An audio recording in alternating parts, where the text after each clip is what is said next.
Eastern and southern Belize have been afflicted by torrential rains over the weekend.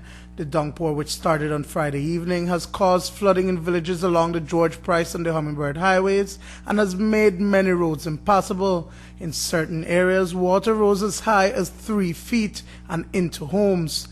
Our first stop was Tea Kettle, where water rose in minutes on Friday night and flooded homes in the village. Even though Dorita Montero lives on a slope, her house was inundated. We made on the sleep already that when we get up and then we hear a big like that rolling, and then I peep out, and when I peep out I tell my commander, I tell her, I say, watch out there.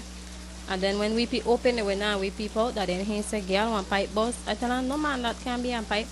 And then he come out, but when he come out, then when we walk out, like, we see all the water, like, how it bubble up, and it really may look, like, weird. When we look, we see water, they flood out from in there, they run out, like, you know.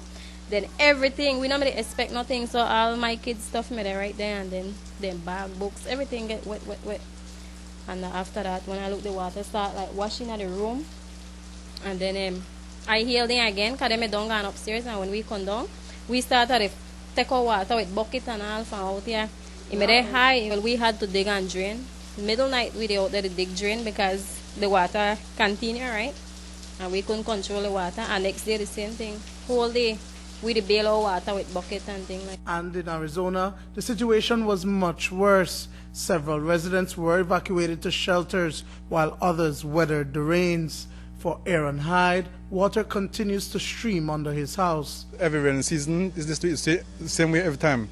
Every time the water, when the water comes from behind the lot, then it rush down through like a river, and it pass through this land here, and then stand across the next side, and then go past through the river, and then it wash out. But probably only when rainy season happen, that's how it happen through free land. But when the dry weather is very nice.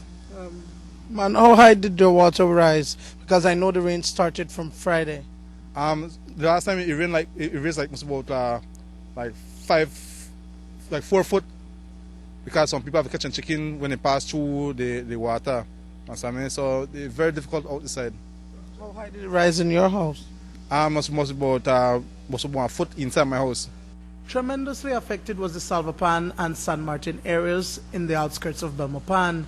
Families wade through the foot-deep waters that inundated the streets to get to their homes and to shops. But while by far the waters have receded, the situation is grim for Jorge Valladares and his family. Their yard is under waist-deep water, and they had to seek shelter at the UB Gymnasium along with several other families on Sunday. The water started to rise from Friday night, Saturday night. Whole year was raining Saturday morning. Saturday night, well, I managed to take out my family from back here. Yeah, and I still at my mom's house that night. Well, until yesterday morning, when I come back, house was flooded. You had been mentioning earlier that there's a reason why you, in particular, decided to move out. Your daughter? Yeah, my daughter. So asthma. So it's best thing move out. That was the point where I spoke to my wife. So if anything, well, I try to see we are fierce. That's life. We can't do nothing. We have to face how it comes. The Valladares family has been living at this location for 1 year. It is even harder because once it rains for long periods of time, this is the condition he's faced with, not to mention that his house is burglarized anytime they evacuate. It happened before, broke in. When it was flooded, they broke in my yard, in my house, so I have to keep coming back 3 times per day. Yeah. To check on your stuff. To check on my stuff. Yeah. Well, the assistance that I received was the BDF yesterday morning, around 10 o'clock. They assist me for just move my stuff, leave it at clothes where I pack. My kids' clothes then, because my clothes and my wife's clothes still in the wet up. Valladares says his biggest fear is how much longer they will be allowed to remain inside the shelter. Duane Moody for News 5.